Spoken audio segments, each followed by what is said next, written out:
President.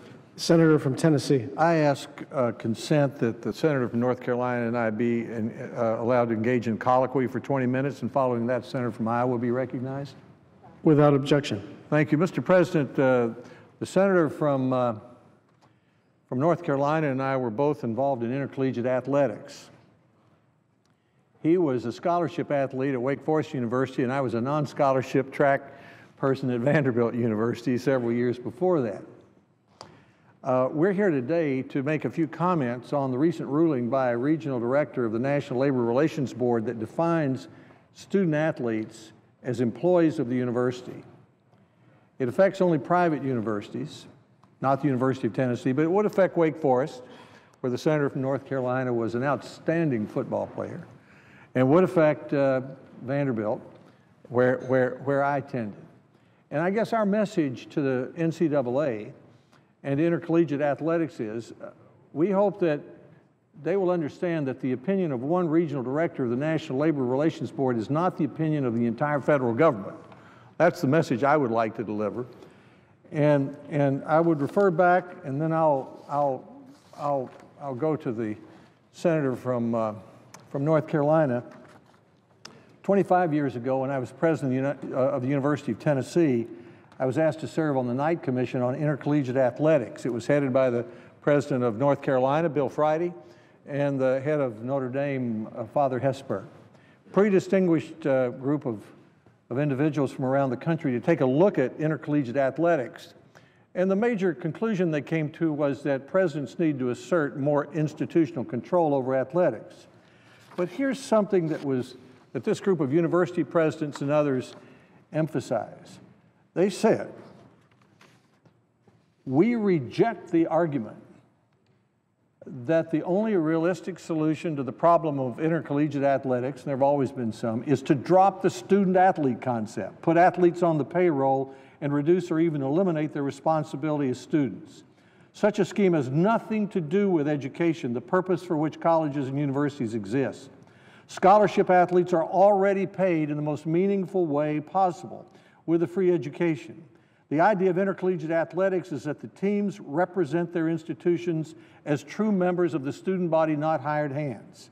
Surely American higher education has the ability to devise a better solution to the problems of intercollegiate athletics than making professionals out of the players, which is no solution at all, but rather an unacceptable surrender to despair. This was the Knight Commission 25 years ago. Now I would ask the Senator from North Carolina, do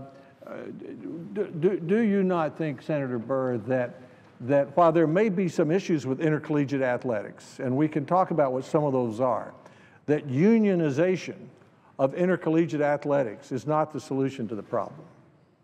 Well, let me say to my good friend, the Senator from Tennessee, who not only was a walk-on track member at Vanderbilt, but was the president of the University of Tennessee, the governor of Tennessee, the Secretary of Education, and now a United States Senator. His credentials allow him to say whatever he wants to on this issue with a degree of knowledge.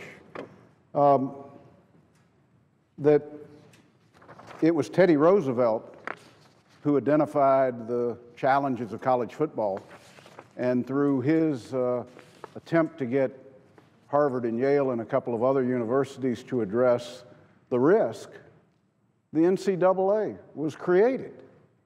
And the amazing thing to Senator Alexander and to myself is that we've got this governing body today that, by all practical observations, has done a great job at regulating college sports. It's the reason we have fabulous playoffs. It's the reason that we've got integrity in the scholarship system, but more importantly, it's the reason that we've got top quality athletes who go into these schools where less than 1% become pros. 99% of them are reliant on a great education for a fabulous outcome in life. And to do anything that changes the balance of what they've been able to create is ludicrous. And I think what troubles me, and I think it troubles Senator Alexander, is these aren't some misguided college football players. This is the steel workers. Let me say that again because I don't think people understand. This is the United Steelworkers who have put up the money so that these players from Northwestern would go to the NLRB and say, we want to unionize at Northwestern University. Well, on the face of it, it creates a great inequity between public and private schools, where we've got a governing body that tries to make this process as equitable as it can. But let me make this point. If you want to drive the rest of schools out of major sports, then do this. Only 10% of our nation's athletic programs make money. That means 90% of them lose in the athletic department, but for the quality of life of all students, not just athletes, they continue and their alumni continue to subsidize it. I agree with my good friend from Tennessee. This would be a huge mistake, and it's time for those players at Northwestern to think about more than those individuals who have fronted them the money to bring this case. Well, I think the Senator from North Carolina, and the question should be obvious, is what does a student at Wake Forest or Vanderbilt and we're using the private universities again because those are the only ones affected by these decisions. But if you're at Vanderbilt University, according to the Vice Chancellor, the total scholarship could be as nearly $60,000. That's the value each year of your athletic scholarship. Times 4, so you're up to $250,000. The College Board says that roughly estimates that a college degree adds $1 million to your earnings during a lifetime. So the idea that student athletes don't get anything in return for their playing a sport is financially wrong. And just speaking as one individual who had a privilege of participating for 2 years as a student athlete without getting anything, I mean, I had scholarships, but they weren't athletic scholarships. The discipline, the memories, the competition, the chance to be in the Southeastern Conference tournament, I mean, that's very important to me. It was then, just as athletics always is. It's a rare privilege to participate in intercollegiate athletics. And the presidents have looked at the problems of intercollegiate athletics, and there are some, but people forget, and I wonder if the senator from North Carolina, I know, is aware of this, but let's say you're at Vanderbilt and you have a $58,000 scholarship, tuition, room and board, and let's say you come from a poor family that has no money, and you're put in the embarrassing position of not having walking around money to go out and get a hamburger or whatever you want to do. 40% of student athletes in America also have a Pell Grant, because 40% of all students in America have a Pell Grant, and the Pell Grant can be, on average, $3,600. So that's $300 a month that could be added. Now, perhaps there are other issues that ought to be addressed, but I wonder if the senator from North Carolina would speak more about one thing he talked about. I imagine Florida State, the University of Tennessee, Stanford, maybe Wake Forest, they'll all be fine with a more expensive athletic program. But what's going to happen to the smaller schools? What's going to happen to the minor sports? What's going to happen to the Title IX women's sports if, for some reason, a union forces universities to have a much more expensive athletic program for a few sports? Well, let me say to my good friend from Tennessee, I'll quote the words of Wake Forest president Nathan Hatch, former provost at Notre Dame, in an editorial he wrote in the Wall Street Journal just this week. He says, and I quote, "To call student athletes employees is an affront to those players who are taking full advantage of the opportunity to get an education. Do we really want to signal to society and high school students that making money is the reason to come play a sport in college as opposed to getting an education that will provide a lifetime benefit?" And President Patrick Harker, president of the University of Delaware, in the same article said, "Turning student athletes into salaried employees would endanger the existence of varsity sports on many college campuses.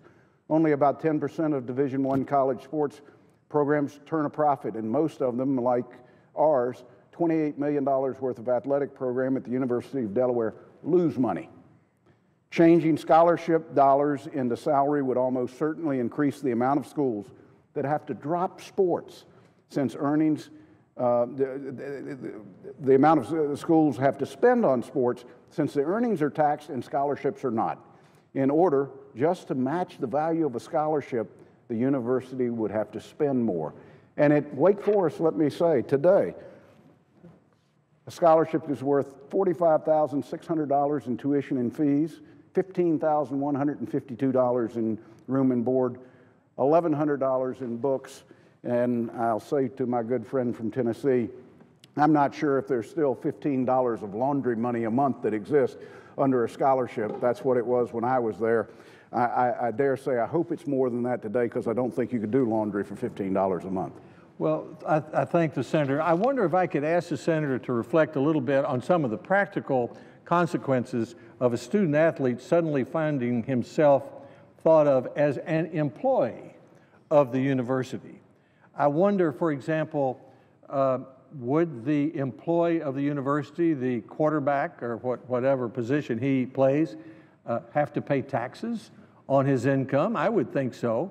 I was thinking about the recent changes in labor law that allow for micro-unions.